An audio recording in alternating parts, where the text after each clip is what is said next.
صل على سيدنا ومولانا محمد وعلى سيدنا علي وسيدتنا فاطمة وسيدتنا زينب وسيدنا حسن وسيدنا حسين وعلى آله وصحبه وبارك وسلم اللهم صل على سيدنا ومولانا. الحمدللہ رب العالمین والصلاة والسلام علی سید الانبیاء والمرسلین.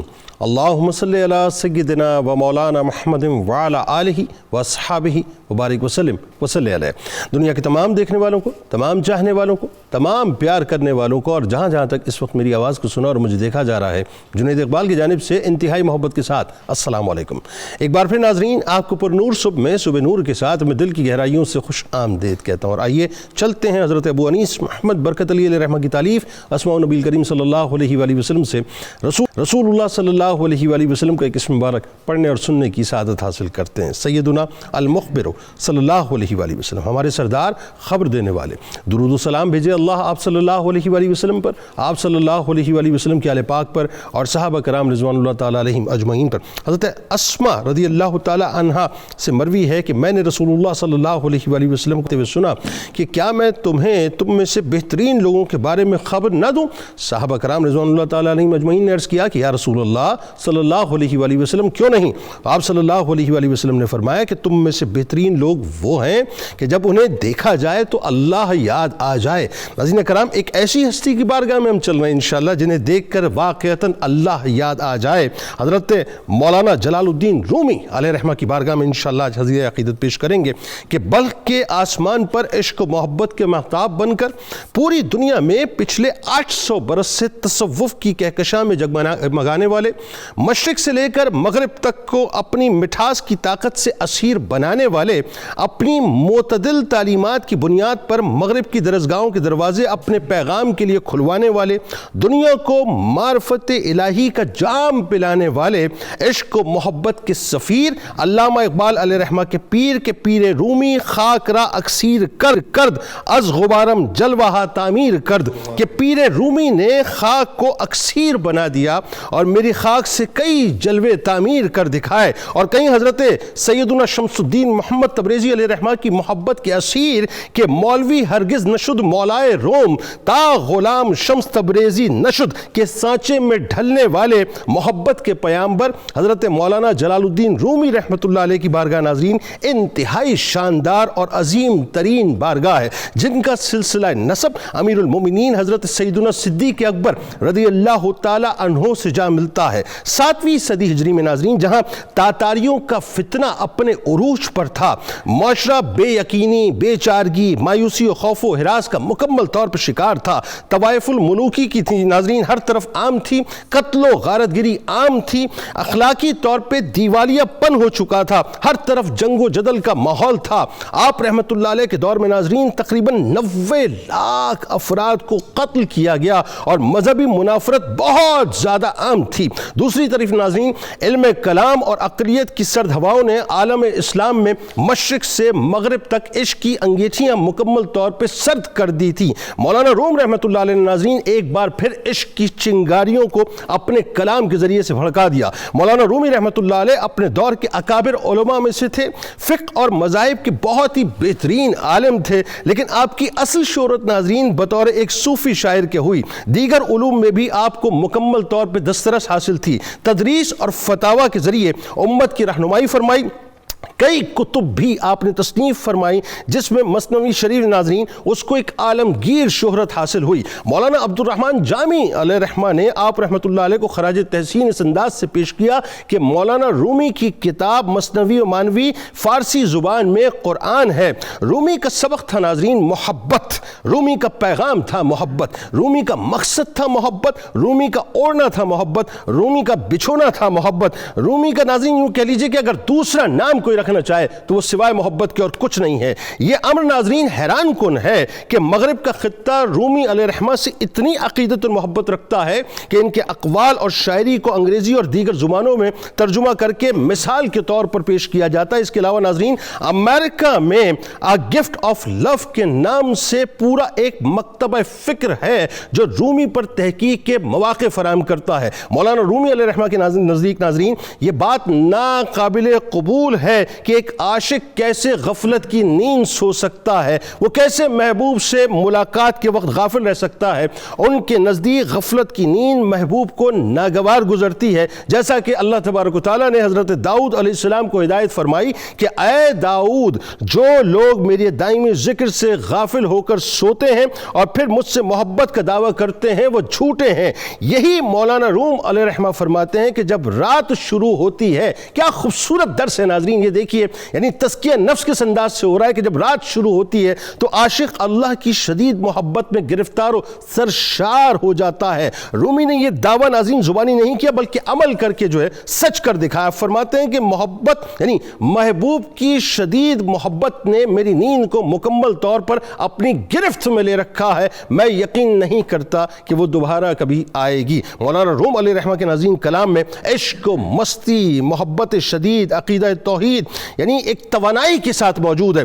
معصوم و منتظر آہیں اور سسکیاں اور تمنائے دیدار محبوب اور ملاقات رب ودود کے ناظرین سچے جذبات آپ کی شاعری میں نظر آتے ہیں۔ عشق مصطفیٰ صلی اللہ علیہ وآلہ وسلم یوں سمجھ لیجئے آپ حضرت جلال الدین رومی رحمۃ اللہ علیہ کی پیدائش یہیں سے آغاز کرتے ہیں۔ یہ تعارف میرا خیال ہے اتنا امپورٹنٹ اس لیے بھی ہے کہ آج جو ہمارے ینگسٹرز نے جو ہیروئزم کے تصور کو بڑا ایک ڈیفرنٹ کر دیا، بہت ضروری ہے کہ بنیادی تعارف پہلے پہنچے۔ پھر یہ بتائیے کہ فرید الدین عطار رحمۃ اللہ علیہ نے خاص طور پر جو آپ پر توجہ فرمائی تھی، آپ کی تعلیم و تربیت کیسے ہوئی، پھر ٹرکی کا وہ جو کونیا جو علاقہ ہے آپ کا قیام بتائیے ذرا۔ بسم اللہ الرحمن الرحیم۔ جنید بھائی بہت شکریہ۔ علامہ اقبال علیہ الرحمہ نے کہا تھا کہ پیر رومی آ امام راستاں، آشنا ہر مقام راستاں، اور پیر رومی مرشد روشن ضمیر، کاروان عشق و مستی را امیر۔ اور یہ اصل بات جو علامہ اقبال نے ان کے تعارف میں کہی ہے کہ نور قرآن درمیان سینہ اش، جام جم شرمندہ از آئیناش، کہ ان کے سینے میں سوائے قرآن کے انوار و تجلیات اور اسرار و رموز اور معارف و معانی کے اور کچھ بھی چیز نہیں۔ ٹھیک ہے، یہ جو آپ بزم ہر روز صبح نور کے عنوان سے سجاتے ہیں جنید بھائی، در حقیقت یہ سورہ فاتحہ میں کی جانے والی اس دعا کی عملاً خیرات مانگنے کا ایک ذریعہ ہے۔ اہدنا الصراط المستقیم، سبحان اللہ، صراط الذین انعمت علیہم۔ یہ ہم انعام یافتہ بندوں کی راہوں کو تلاش کرتے ہیں، ایسا ہی ہے کہ ان کی کون سی راہیں ہیں جن پہ چل کے رب ذوالجلال ہمیں صراط مستقیم کی گارنٹی عطا فرماتے ہیں۔ اور اس میں کوئی شک اور شبہ نہیں ہے کہ مولانا جلال الدین رومی رحمۃ اللہ تعالی علیہ ان ہستیوں میں ہمیں سر فہرست دکھائی دیتے ہیں، اولیاء کاملین صالحین کی فہرست میں۔ آپ والد کے اعتبار سے صدیقی ہیں، والدہ کے اعتبار سے آپ علوی ہیں، اور آپ کو آج اس دنیا سے رخصت ہوئے کم و بیش 749 سال ہو گئے۔ 1207 آپ کا یوم اپنا سن پیدائش ہے، اور 1273 وہ آپ کا سن وفات ہے۔ اس اعتبار سے آپ نے اس دار فانی میں ظاہری زندگی کے 66 سال بسر کیے ہیں، لیکن ان 66 سالوں میں کمائی وہ کی ہے کہ 8 صدیاں گزرنے کے بعد ہی کیا، میں سمجھتا ہوں 10 صدیاں اور بھی گزر جائیں گی محبت کی راہ پہ چلنے والے رومی کے راستے کو کبھی بھول نہیں سکتے. اللہ اکبر. یعنی قطع کلام کی معذرت یہ 66 برس میشر تک محیط ہو گئے. بے شک ایسے ہی ہے, بے شک یہ وہ ہے جو قرآن کہتا ہے فَاذْكُرُونِي أَذْكُرْكُمْ. سبحان اللہ. کہ تم میرا ذکر کرو میں تمہارا چرچا کروں. واہ واہ واہ. اور پھر چرچا رب ذوالجلال یوں کرتا ہے کہ پھر صدیوں سے ٹائم اینڈ سپیس سے اس بندے کو اللہ ماورا کر دیتا, اس کو ماورا کر دیتا ہے, وہ سپر نیچرل ایک چیز بن جاتی ہے. واہ واہ. مولانا روم رحمۃ اللہ تعالی علیہ, آپ کے جو ننیال ہے خاص طور پہ, وہ سلطان محمد خوارزم شاہ, یعنی ایک ایسا خاندان جس نے یہ خراسان اور ماوران نار کے علاقے پہ بہت طویل عرصے تک حکومت کی ہے, اور جس کے لیے چنگیز خان جیسے جنگجو نے کہا تھا کہ وہ کتنا خوش نصیب ہے باپ جس نے سلطان محمد خوارزم شاہ کو پیدا کیا, مطلب جس کی بہادری کا وہ بھی معترف تھا, اس کے خاندان سے آپ کا تعلق ہے. لیکن آپ اپنے والد کی طرف سے جو صدیقی نسبت آپ کو حاصل ہے وہ بھی بڑی خاص ہے. جس طرح رحمت کونین صلی اللہ تعالی علیہ وآلہ وسلم سیدنا صدیق اکبر رضی اللہ تعالی عنہ پہ کمال مہربان تھے, کمال مہربان تھے, وہ مہربانی کا فیض کانا ابوہما صالحا جو قرآن نے کہا نا, اس فیض کو رب ذوالجلال نے ان کی نسل میں بھی جاری و ساری رکھا ہے. سبحان اللہ. مطلب آپ کے جو دادا جان ہیں ان کا نام بھی جلال الدین حسین الخطیبی ہے. ان کی شادی کے لیے رحمت کونین صلی اللہ علیہ وسلم بادشاہ وقت کے خواب میں آ کے حکم دیتے ہیں کہ اپنی اکلوتی بیٹی جو ہے شہزادی, خراسان کی ریاست کی شہزادی, وہ جو ہے وہ ان کے نکاح میں دو. اللہ ان کے نکاح میں دو. اللہ اکبر. اچھا, پھر آپ کے والد گرامی, آپ کے جو بہاؤدین محمد آپ کے والد گرامی ہیں, ان کی مقبولیت کا عالم یہ ہے کہ وہ علم کے اس مرتبے پر قائم ہے کہ رحمت کونین صلی اللہ علیہ وسلم اس زمانے کے جملہ علماء جو بڑے بڑے تھے, صالح, متقی, پرہیزگار, ان کے خواب میں آ کے انہیں حکمن کہتے ہیں اور منظر دکھاتے ہیں کہ ایک تخت پہ جلوہ افروز ہیں کریم آقا, اور ساتھ میں مولانا جلال الدین رومی کے والد گرامی بیٹھے ہوئے ہیں, اور فرماتے ہیں آج سے میں نے اس کا نام سلطان العلماء رکھ دیا. اللہ اکبر. یہ لقب بھی رحمت کونین کی بارگاہ سے عطا ہوا. سبحان اللہ. اچھا, مولانا جلال الدین رومی رحمۃ اللہ تعالی علیہ ابھی 6 سال کی عمر ہے. اب ہم اس ڈیٹیل میں نہیں جاتے کہ ان کے والد گرامی نے کن حالات میں وہاں سے بلخ شہر سے ہجرت کر کے پھر وہ چلتے چلتے چلتے کونیا پہنچے. بالکل ٹھیک ہے. 6 سال کی عمر ہے, اور آپ وہاں سے نکل کے نیشا پور آئے ہیں تو یہاں حضرت خواجہ فرید الدین عطار رحمۃ اللہ تعالی علیہ, آپ جلوہ گر ہیں, آپ سے ملاقات ہوتی ہے, اور اس ملاقات میں وہ دیکھتے ہی آپ کے والد گرامی یہ جو سعید روحیں ہوتی ہیں ان کی جبینوں میں ایک ایسا نور جگمگ جگمگ جگمگ کر رہا ہوتا ہے کہ وہ اللہ کے ولی اسے دیکھ کے ہی پہچان لیتے ہیں. خواجہ فرید الدین عطار دیکھتے ہی کہتے ہیں حضرت بہاؤدین سے اپنے اس بیٹے کی حفاظت کرنا, مستقبل میں رب نے اسے بہت اونچا مرتبہ. اللہ اکبر. اللہ. اور اپنی مثنوی اسرار نامہ بیٹے کو گفٹ کے طور پہ پیش کرتے ہیں. یہ ہمارے ناظرین کے لیے پیغام ہے کہ جس بچے کو 6 سال کی عمر میں اسرار نامہ کتاب تحفے میں ملے اور اس کا پہلا شعر وہ یہ پڑھے, بنا میں آ کے جارا نور دین داد, بنا میں آ کے جارا نور دین داد, خرد را در خدا دانی یقین داد. کہ وہ رب اس کے نام سے میں شروع کر رہا ہوں کہ جو دلوں کو یقین دیتا ہے اور اپنی معرفت کا نور عطا کرتا ہے. جب وہ پہلا شعر یہ پڑھے گا تو پھر ظاہر ہے وہ مثنوی امت کو نہیں دے گا تو اور کیا کرے گا. اگر میں یوں سمجھوں کہ اسرار نامے کا پہلا شعر یہ پڑھنے کے بعد پھر وہ دنیا کے اسرار ہی ظاہر کھولے گا, پھر 26,000 کی مطلب اسی اشعار کے ذریعے اسرار کھولے گا. بات وہی اسرار 26,000 اشعار کی صورت میں عطا کی. بالکل ٹھیک. ڈاکٹر صاحب بات آگے بڑھاتے ہیں. اب اس میں ظاہر تھوڑا سا میں چاہتا ہوں تعلیم و تربیت کے حوالے سے بھی گفتگو ہو جائے. آپ کونیا میں آ کے آپ نے قیام کیا, اس میں دو تین روایتیں ہمیں ملتی ہیں. آپ نے بتانا ہے کہ سیدنا شمس الدین تبریزی رحمۃ اللہ علیہ کو ایک تو یہ کہ مطلب وہ باقاعدہ خواب میں جو بشارت دی گئی مولانا روم کی رہنمائی کے لیے, یا آپ کو ایک الگ سے انٹیوشن آئی کہ آپ مطلب وہاں پر جو ہے جائیں اور جا کے ان سے ملاقات کریں. پھر کونیا میں آپ سے ملاقات ہوتی ہے, ملاقات کے منظر نامے میں بھی 2-3 روایات آتی ہیں. تو آپ نے کلیئرٹی سے بتانا یہ ہوا کیا, کیونکہ پھر اس کے بعد جو ہے وہ علم جو ہے وہ گھومتا رہا تصوف کے گرد. بسم اللہ الرحمن الرحیم. جنید صاحب بالکل آپ نے حضرت مولانا روم کی شخصیت اور آپ کی زندگی کے ایک اہم ڈائمنشن کی طرف اشارہ کیا ہے. تصوف کی روایت یہ ہے کہ چراغ چراغ سے جلتا ہے اور یہاں پہ آپ کو کوئی ڈسکنٹینیوٹی نظر نہیں آتی, چاہے کوئی کتنا ہی کامل کیوں نہیں ہے. اس نے جو روحانیت کی روشنی ہے, عرفان کی روشنی ہے, وہ صاحب عرفان سے ہی سند لے کے اخذ کی. ایسا ہی وہی صورتحال آپ کو یہاں نظر آتی ہے. شمس الدین تبریز جو مولانا روم کے مرشد ہیں, جنید صاحب ان کے جو مرشد تھے حضرت کمال الدین جندی, ان کے مرید تھے شمس الدین تبریزی بھی اور فخر الدین عراقی بھی. اچھا, فخر الدین عراقی بہت بڑے عالم ہیں, ان کو صاحب دیوان بھی ہیں. بالکل ٹھیک. تو وہ جو ان کی تربیت سے سیکھتے اسے بیان بھی کرتے. تو ایک دن حضرت کمال الدین جندی نے شمس الدین تبریزی سے پوچھا کہ عراقی تو بڑی باتیں کرتا ہے, بڑی معرفت کی باتیں, تم خاموش رہتے ہو, سبب کیا ہے؟ انہوں نے کہا حضرت اس نے فلسفہ کلام پڑھا ہوا ہے, اس کے پاس لفظیات ہے, میرے پاس لفظ نہیں ہے. آپ کی نظر کرم سے اس سے میں زیادہ جانتا ہوں لیکن میں بیان نہیں کر پاتا.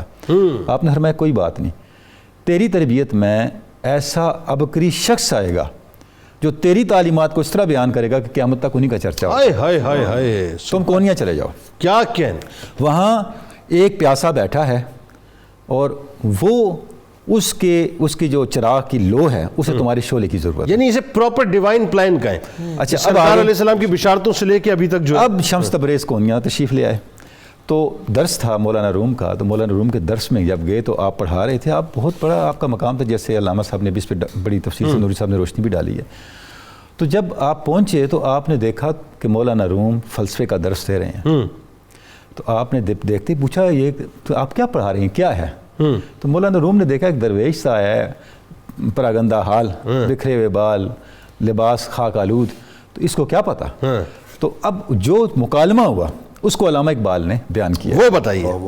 علامہ نے جو بیان کیا, یعنی اس میں کئی روایات ہیں لیکن جو علامہ نے بیان کیا, علامہ فرماتے ہیں جب شمس تبریز نے پوچھا یہ آپ کیا کر رہے ہیں, تو مولانا نے کہا کال ما از فہم تو بالت رست, شیشہ ادراک را روشن کا رست. اے درویش یہ ہمارا کیل و کال ہے, یہ تیری سمجھ سے اوپر کی باتیں ہیں. جن کے پاس شیشہ ادراک ہو, ہمارا کیل و کال, ہمارا فلسفہ اسے روشن کر دیتا, اسے روشن کر. ٹھیک. اچھا, جب انہوں نے کہا اچھا آپ نے ایک آہ بری شمس تبریز نے, جیسے شمس تبریز نے ایک آہ بری تو وہ سارا کید و کال وہ کتابیں جل کے خاکستر ہو گئی. اللہ, ایک شعلہ نکلا, جل کے خاکستر ہو گئی. اب مولانا بڑے حیران ہوئے, یہ کیا تماشا ہوا, کتابیں کدھر گئیں؟ پریس تو تھے نہیں اس زمانے میں, ہاتھ سے لکھتے تھے, ایک نسخہ تیار کرنے میں سال لگتے تھے. بالکل ٹھیک ہے. انہوں نے کہا حیدر بھائی یہ تو نے کیا ظلم کیا, یہ کیا ہے, یہ تو نے کیا کیا. اب شمس تبریز نے کیا جواب دیا, وہ فرماتے ہیں حال ما از فکر تو بالا تارست, شعلہ ما کیمیائے احمر است. وہ کال تھا, یہ حال ہے. میرا حال تیرے فہم سے بالا تر ہے. اللہ, اس شعلے کو عام شعلہ نہ سمجھنا. کیمیائے احمر ایک خاص اصطلاح, اس کا مطلب یہ ہے وہ کیمیا جو تانبے کو سونا بنا دے. اللہ اکبر. ہماری جو کیمیا ہے یہ مٹی کے انسانوں کو عرفان خداوند کا حامل کامل بنا دیتی ہے. اللہ. اچھا, اس سے پھر علامہ کہتے ہیں آگے کیا باتیں ہوئیں. علامہ کہتے ہیں شمس تبریز نے میسج کیا دیا, علم مسلم کامل از سوز دل است, معنی اسلام ترک آفل است. جو تو پڑھ رہا ہے یہ علم نہیں ہے, یہ علم نہیں ہے. علم وہ ہے جو سوز دل کے ساتھ روشن ہو. اللہ. جب تمہارے پاس یہ علم آئے گا تو تم پر یہ حقیقت کھلے گی کہ اسلام کا معنی کیا ہے. انی لا احب الافلین, میں ڈوبنے والوں سے پیار نہیں کرتا. یعنی جو صاحب عرفان ہے وہ ہر ڈوبنے والی چیز کو چھوڑ کر خدا کی طرف راغب ہو جاتا ہے. اب تعلق قائم ہو گیا. اب سال ہا سال کافی وقت تک قربت رہی اور زندگی جو تھی مولانا روم کی وہ بالکل بدل گئی. اچھا جنید صاحب, اب یہ ہوا کہ جو اسرار و رموز شیئر کیے شمس تبریز نے مولانا روم کے ساتھ, اس نے مولانا روم کی زندگی میں ایک نئے دور کا آغاز کر دیا. ٹھیک ہے. اور اب آپ دیکھیں, اچھا یہ ان کی زندگی کا دوسرا دور شروع ہو گیا. اب آپ نے مثنوی بھی لکھی, 26,000 سے زائد اشعار پر مشتمل. 26,000 سے زائد اشعار. 26,000. اس کے باوجود جب چھٹا دفتر آپ نے لکھا اس کا, فرمایا یہ پوری مثنوی نہیں ہے. اچھا, یہ پوری مثنوی کہاں, فرماتے ہیں میں یہاں چھوڑ رہا ہوں, باقی یہ گفتہ آیت بے زباں در دل ہر کس کے دارد نور جاں. اس کی ایک 7ویں جلد بھی ہے جو میں بغیر زبان کے کہوں گا, بغیر الفاظ کے کہوں گا, اس کو وہ سنے گا, وہ سمجھے گا جس کے دل میں نور حق ہوگا. اچھا, اس کے آگے بڑی ڈسکشن ہے, وہ 7ویں جلد ہے وہ کہاں ہے, اس پہ الگ ڈسکشنز ہیں. میں ایک طرف اشارہ کرنا چاہوں گا, شمس تبریز کے ساتھ مولانا کی اتنی محبت تھی, آپ نے پورا ایک دیوان لکھا، ٹھیک، اور اس دیوان کا نام ہے دیوان شمس تبریز، ٹھیک ہے وہ مولانا روم کا، ٹھیک ہے وہ مولانا روم کا، ٹھیک ہے، منصوبہ آپ کی طرف ہے، حتیٰ کہ اس کے ہر شعر میں بھی، اور علامہ اقبال کی جو پہلی کتاب ہے اسرار خودی، اس کا آغاز علامہ نے دیوان شمس تبریز سے کیا۔ بالکل، بات آگے بڑھاتے ہیں۔ اب ذرا علامہ صاحب یہ بتائیے، آپ فرماتے ہیں نا کہ آدمی دید است باقی پوست است، دید آ باشد کہ دید دوست است، جملہ تن را در گداز اندر بسر، در نظر رو در نظر رو در نظر، کہ خیرت کے پاس خبر کے سوا کچھ اور نہیں ہے، تیرا علاج نظر کے سوا کچھ اور نہیں۔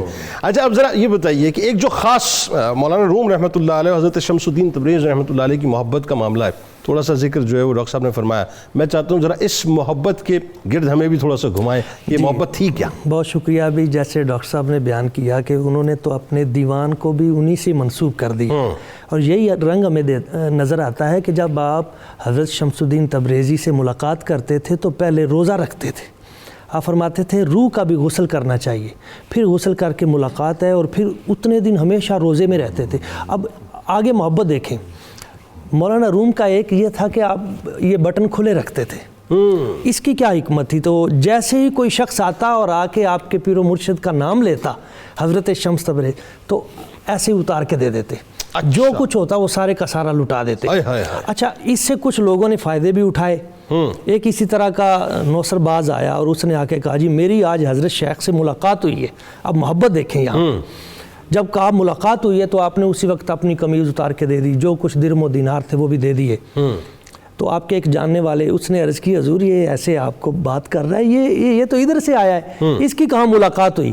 تو آپ نے فرمایا مجھے بھی پتہ ہے اس کی ان سے ملاقات نہیں ہوئی، پر یار کا تذکرہ تو کیا ہے نا۔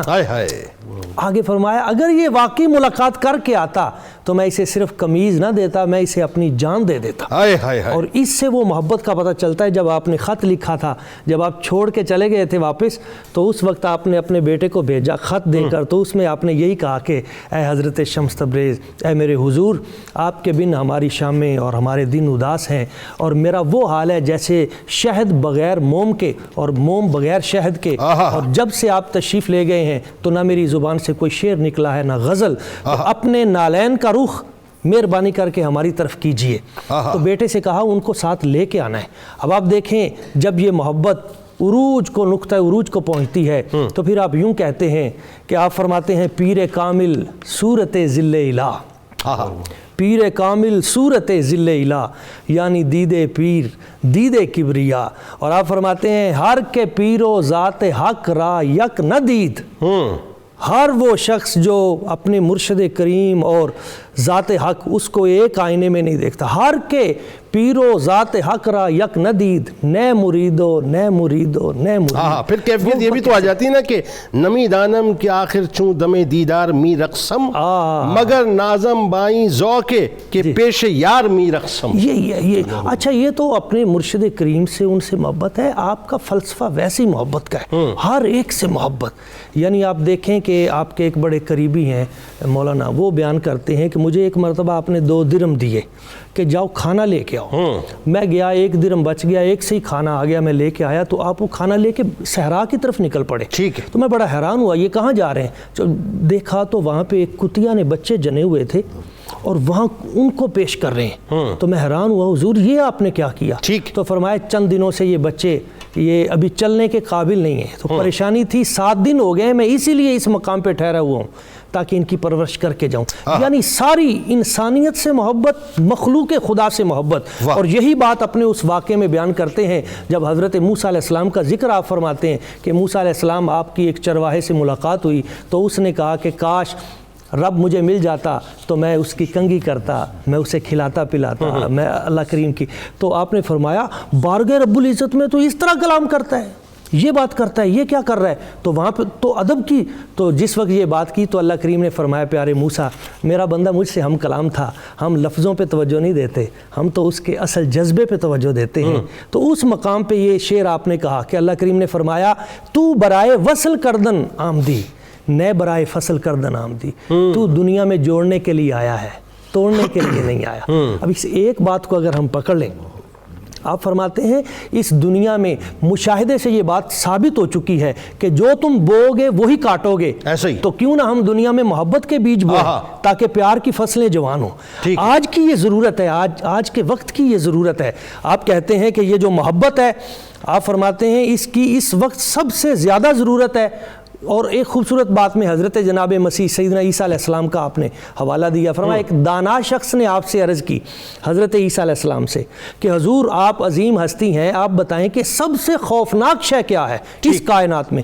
تو فرمایا سب سے خوفناک چیز ہے رب کا جلال اور اس کا غصہ، یہ سب سے خوفناک چیز۔ تو کہا اس سے بچنے کا طریقہ کیا ہے؟ فرمایا سادہ طریقہ ہے، اپنا غصہ ختم کر دو تو وہ تم پہ کریم ہو جائے گا۔ تو جس طرح تمہارا رویہ اللہ کی مخلوق کے ساتھ ہوگا، اللہ کریم کا وہی رویہ تمہارے ساتھ شروع ہو جائے گا۔ تو یہ آج کی ضرورت ہے جو آپ نے پیش کی۔ اچھا، محبت کا شمس تبریز رحمۃ اللہ علیہ سے آپ کا جو معاملہ تھا وہ یہ تھا کہ آپ ہر وقت انہی میں گم رہتے تھے، بلکہ وہاں کے جو مقامی لوگ تھے ان کو جو ایک کیفیت بھی ان پہ طاری ہو گئی تھی مقامی لوگوں پہ، یعنی ایک منفی سوچ ان کے ذہن میں تھی کہ کیا معاملہ ہے، لیکن آپ ان کے دیدار سے، ان کی ملاقات سے جو ہے پیچھے نہیں ہٹتے۔ پھر ایک وقت ایسا بھی آیا کہ حضرت شمس تبریز رحمۃ اللہ علیہ جو آپ سے دور ہو گئے تھے، وہ کیا ہوا تھا ذرا وہ بھی تو بتائیں نا۔ جی وہ مطلب حسد جو ہے یہ ہر دور میں کار فرما، تو وہاں پر بھی کچھ حاسدین پیدا ہو گئے تھے جو آپ سے اس حوالے سے مطلب یعنی بغیر بتائے ہوئے آپ کے کمرے میں آ جاتے یا کسی اور انداز میں تنگ کرتے، تو اس وقت آپ پھر اچانک آپ یہاں سے تشریف لے گئے،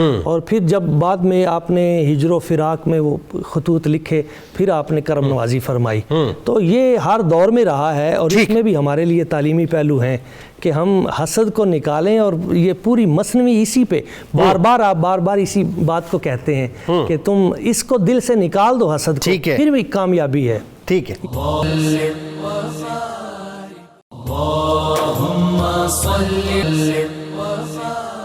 بات کو وہیں سے کنٹینیو کرتے ہیں۔ علامہ صاحب ذرا یہ بتائیے آپ کہ آپ کا جو علمی مقام اور مرتبہ ہے، خاص طور پہ جو آپ کے علمی کارنامے ہیں، اور اس میں جو آپ نے ایک عشق کی شمع، چونکہ وہ تاتاریوں کا دور، میں نے جیسا کہ بتایا کہ قریب 90 لاکھ کے قریب لوگ جو ہیں وہ قتل ہوئے، پھر درس و تدریس کے ذریعے سے آپ نے عشق کی شدت کو، عشق کی حدت کو دوبارہ بھڑکایا، بتائیے ذرا۔ بالکل ایسے ہی ہے۔ در حقیقت جنید بھائی اس زمانے میں سب سے بڑی جو خرابی پیدا ہوئی تھی وہ دو اعتبارات سے تھی۔ ایک تو امت مسلمہ پہ جو یونانی فلسفے کا حملہ تھا، اور ہر چیز کو عقل کی بنیاد پہ پرکھا جانے لگا تھا، اور اس کے اندر سے وہ جو روح اور دل کی دنیا تھی اس کو بالکل ہی نیگیٹ کر دیا گیا تھا۔ ایک تو یہ بہت بڑا ایک فتنہ تھا معاشرے کے اندر کہ جس نے اسلام کی روح سے امت کا رشتہ کاٹ کے رکھ دیا تھا، درست۔ اور دوسرا وہ تاتاریوں کا بہت بڑا حملہ تھا۔ اچھا آپ دیکھیں کہ بڑے بڑے اولیاء، کاملین، صالحین بھی اس فتنے میں شہادت کے مقام پہ فائز ہوئے، اللہ اکبر، لیکن مولا روم رحمت اللہ تعالی علیہ وہ واحد ہستی ہیں جن کی وجہ سے رب ذوالجلال نے قونیہ کو ان کے فتنے سے محفوظ رکھا، واہ واہ واہ، ان کے فتنے سے محفوظ رکھا۔ کیا کہنا۔ اچھا علمی اعتبار سے آپ پیدائش سے لے کے وصال تک آپ کا تعلق تعلیم و تعلم سے ہی رہا ہے، کبھی علم ظاہر ہے تو کبھی علم باطن ہے، اور آپ نے کوئی ایک لمحہ بھی اپنا ضائع نہیں کیا۔ مطلب آپ کی شادی ہو چکی ہے، اور شادی ہونے کے 7-8 سال بعد آپ جا کے شام کے اندر حلب کے مدرسہ حلاویہ میں 7 سال علم حاصل کر رہے ہیں، وہاں سے پلٹتے ہیں تو پھر اپنے بچپن کے استاد سید برہان الدین محقق ترمذی سے مزید 9 سال علم حاصل کر رہے ہیں۔ سبحان اللہ۔ میں ان کے علم کے اعتبار سے ایک دو چیزیں آپ کے سامنے عرض کرتا ہوں۔ بتائیے۔ جب آپ کے والد گرامی بلخ سے ہجرت کر کے نیشا پور اور پھر بغداد اور پھر مکہ معظمہ سے ہوتے ہوئے بالآخر قونیہ میں پہنچے ہیں، تو اس پورے سفر میں اس خانوادے کا سب سے بڑا جو اثاثہ تھا وہ علمی ان کی لائبریری تھی کہ جو اس زمانے میں اتنی وسیع تھی کہ اسے 300 اونٹوں پہ لاد کے شفٹ کیا گیا۔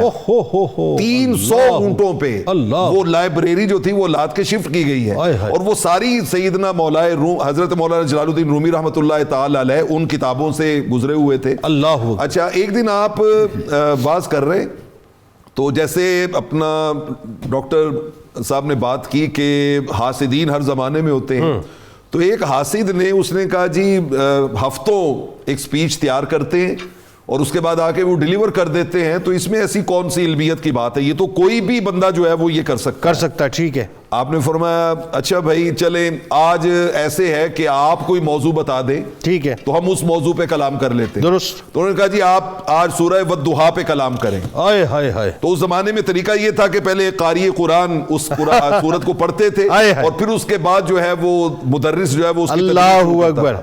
آپ نے سورہ والضحیٰ سنی اور مسکرائے، ٹھیک اور ہے. مسکرا کے آپ نے فرمایا کہ پوری صورت پہ تو کلام مشکل ہوگا، واو پہ کلام. آج ہم صرف اس کے پہلے حرف، لفظ نہیں، ہاں. پہلے حرف واو پہ کلام کرتے آئے ہائے ہائے. اور آپ نے 6 گھنٹے اس واو پہ کلام کیا. اللہ. اس واو کا معنی کیا ہے؟ یہاں واو کیا کیا اسرار و رموز اپنے اندر لیے ہوئے موجود ہے. سبحان اللہ. وہ جو قرآن نے کہا ولا رطب ولا یابس الا فی کتاب مبین، اللہ، کہ اس کتاب روشن میں ہر رطب و یابس دنیا کی ہر چیز کو اللہ نے رکھ دیا ہے، تو ایک ایک حرف کے اندر معنی کے سمندر موجود ہے. بے شک.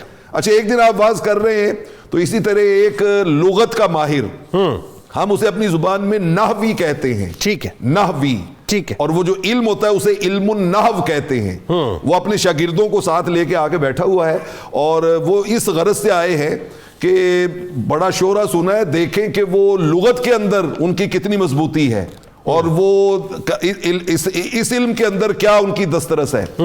وہ آ کے بیٹھے ہیں تو آپ نے اس دن آغاز ہی ایک نحوی کی حکایت سے کیا. آپ نے فرمایا کہ ایک نحوی کشتی میں بیٹھ کے جا رہا تھا تو راستے میں ملا سے پوچھتا ہے وہ تمہیں کوئی لغت کا پتہ ہے؟ تم نے کبھی لغت کی گرامر کی کوئی بات پڑھی ہے؟ تو وہ آگے سے کہتے نہیں جی میں تو کشتی چلاتا ہوں بعد. تو اس نے کہا تم نے اپنی آدھی زندگی برباد کر دی. اللہ. تھوڑا آگے گئے تو طوفان آ گیا. اب ملا پوچھتا ہے، وہ کہتا ہے حضرت آپ کو تیرنا آتا ہے، سوئمنگ آتی ہے؟ کیا بات ہے. اس نے کہا جی مجھے تو سوئمنگ نہیں آتی. اور کہا حضرت میں نے آدھی زندگی تباہ کی تھی، آپ نے پوری زندگی تباہ کر دی. ٹھیک. اس کے بعد آپ نے ایک جملہ کہا، آپ نے فرمایا کہ محو می باید نحو اے جاں بداں، محو می باید نہ نحو اے جاں بداں، گر تو محوی بے خطر در آب راں.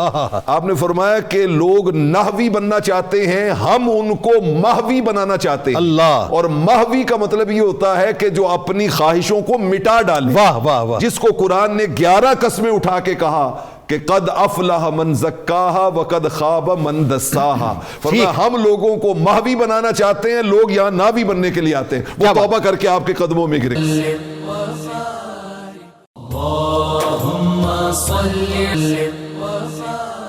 سید السرور محمد نور جاں، واہ واہ واہ، بہتر و بہتر شفیع مجرمان. سبحان اللہ. یعنی جو عشق رسول صلی اللہ علیہ وآلہ وسلم کا رنگ آپ کی شاعری میں نظر آتا ہے. پہلے تو یہ بھی آپ نے بتانا ہے کہ اچھا عشق کئی ڈائمنشنز آپ نے بیان کر دی ہیں، صرف کئی ڈائمنشنز بیان کر دی ہیں. دوسرا جو علامہ اقبال علیہ رحمہ کا اور آپ کا ایک تعلق ہے. جناب اتنے بڑے بڑے سوالات ہیں اور بعض می گوئی کے دامن تر مکن ہوشیار باش، ہاتھ پاؤں باندھ کے دریا میں ڈال دیا اور پھر کہا جی کپڑے گیلے نہیں ہونے چاہیے. کمال تو یہی ہے نا. بتائیے. گزارش یہ ہے جیسے علامہ صاحب فرما رہے تھے کہ مولانا روم نحوی نہیں محوی بنانا چاہتے ہیں، اور محوی بننے کا راستہ عشق کا راستہ ہے. واہ واہ واہ. سبحان اللہ. یہی وجہ ہے. اچھا محو کا مطلب کیا ہے کہ آپ اللہ کی ذات میں گم ہو جائیں، آپ اللہ کے تصور میں، اللہ کے قرب میں گم ہو جائیں. اور گم ہونا عقل سے ممکن نہیں ہوتا، عشق سے ممکن ہوتا ہے. جنید صاحب یہی وجہ ہے کہ مصنوعی مولانا روم کا آغاز ہی عشق سے ہوتا ہے. واہ. پہلا شعر مولانا فرماتے ہیں بشنو از نیچوں حکایت می کند، از جدائی ہا شکایت می کند. اللہ. کبھی بانسری کی آواز سنی ہے؟ بانسری کی آواز سنو، یہ کہتی کیا ہے؟ واہ. یہ اپنے اصل سے بچھڑ جانے کا رونا رو رہی ہے. اللہ. یہ پھر آگے کہتے ہیں یہ کسی درخت کا حصہ تھی، جب اس سے کٹی ہے تو اب یہ اس کو یاد کر رہی ہے، اس کو یاد کر رہی ہے. آتش عشقست کے اندر نئے فتح، جوش عشقست کے اندر میں فتاد. فرماتے ہیں کہ اس کی آواز میں جو سوز ہے یہ ہجر کی وجہ سے ہے. واہ. کیونکہ یہ اصل سے کٹ گئی ہے. اب اچھا اس سے مراد کیا؟ انسان اپنی اصل سے کٹا ہوا ہے. جب انسان کو اپنی اصل کا شعور ہو جائے ٹھیک تو پھر اس کے اندر عشق کی شمع روشن ہو جاتی ہے. اللہ اکبر. اور پھر وہ اپنے راستے پہ چل پڑتا، اسے احساس ہو جاتا ہے کہ میں دور ہو کے بھی دور نہیں ہوں فی الحال. اللہ اکبر. یہ دوری میرا ایک وہم ہے، جس سے میں نے نکلنا ہے عشق کی آگ اور عشق کی روشنی سے. اسی کو علامہ نے کہا نا کہ یہ ہے خلاصہ علم قلندری کے حیات. دیکھیں یہ تعلق ہے علامہ کا اور مولانا روم کا. اللہ اکبر. وہ بات جو مولانا نے مثنوی کے پہلے شعر میں کہی, علامہ کہہ رہے ہیں یہ ہے خلاصہ علم قلندری کے حیات, خدنگ جستہ ہے کما سے دور نہیں. پورے تصوف کا, پوری طریقت کا, قلندری کے پورے علم کا خلاصہ یہ ہے, انسان کی مثال اس تیر کی سی ہے جسے کمان سے پھینکا گیا ہے لیکن ہے ابھی کمان کے اندر. واہ واہ واہ, سبحان اللہ. اس احساس کو زندہ کرنا ہے, واہ, اس احساس کو بیدار کرنا ہے. واہ, جب یہ احساس بیدار ہو کے حال بن جائے پھر آدمی نحوی کے بجائے ماہوی بن جاتا ہے. کیا کہنا. جنید صاحب یہ جو تصور عشق ہے مولانا کا یہ کائناتی ہے. واہ, کائناتی بائیمانہ. مولانا اللہ رسول اور اللہ اور رسول کے احکام کے تحت مخلوق ہر ایک کے ساتھ عشق اور خود سراپا عشق تھے. آپ دیکھیں آپ کی راتیں قیام میں گزرتی اور آپ کے سوانح حیات میں ملتا ہے آپ اتنا گریا کرتے کہ سردی کی وجہ سے آنسو چہرے پہ منجمد ہو جاتے اور آپ کو احساس نہ ہوتا. اللہ اللہ. یعنی یہ صرف باتیں نہیں کی مولانا نے بلکہ اس کو پھر کائنات تک پھیلا دیا. مولانا کہتے ہیں یہ پوری کائنات عشق کے زور پہ قائم ہے. اللہ. اب دیکھیں کیا کمال بات فرماتے ہیں جملہ اجزائے جہاں کے اذاں حکم پیش, جفت جفت وہ عاشقاں جفت خیش. اللہ نے اس کائنات کو زوج زوج بنایا ہے, جوڑا جوڑا بنایا ہے اور ہر جوڑا اپنے حصے کے ساتھ عشق کرتا ہے. اللہ. اسی یہ کائنات کھڑی ہے. فرماتے ہیں یہ پوری کائنات ہے اس کو اللہ نے ایک مقناطیس کی طرح بنایا ہے. اس میں عشق کی محبت کی مقناطیسیت ہے جس میں زمین اور اجرام فلکی چل پھر رہے ہیں. میں اشعار نہیں پڑھ رہا, وقت کم ہے. یعنی جس کو ہم گریویٹیشنل اٹریکشن کہتے ہیں, آج کی فزکس ہمیں بتاتی ہے, مولانا اس کا بہت پہلے ذکر کر رہے ہیں. واہ. پورا ایک سلسلہ بیان کرتے یہ چیز, یہ فرماتے ہیں یہ جو جذب باہمی ہے یہ عشق کا جذبہ ہے. اچھا اس کے بعد مثنوی کے اندر آپ دیکھیں کہ کتنے مضامین ہیں, کتنے مشکل ترین تصورات ہیں جن کو مولانا نے بڑے حسن کے ساتھ, بڑی سلاست کے ساتھ ہمارے لیے عام فہم کر کے بیان کر دیا. بالکل ٹھیک ہے, بالکل ٹھیک ہے. بہت شکریہ آپ تینوں, آپ تشریف لائے. آئیے چلتے ہیں کتاب الشفا کی جانب. صحت و تندرستی کا عمل جو شخص کثرت کے ساتھ یا سلاموں کا ورد کرے گا تو اللہ تبارک و تعالیٰ اسے موت کے علاوہ ہر قسم کے مرض سے بچائے گا. حضرت مولانا جلال الدین رومی رحمۃ اللہ علیہ کا قول مبارک ہے کہ اگر عظمت چاہتے ہو تو دل میں نفرت کی بجائے محبت کو ٹھکانہ کراؤ.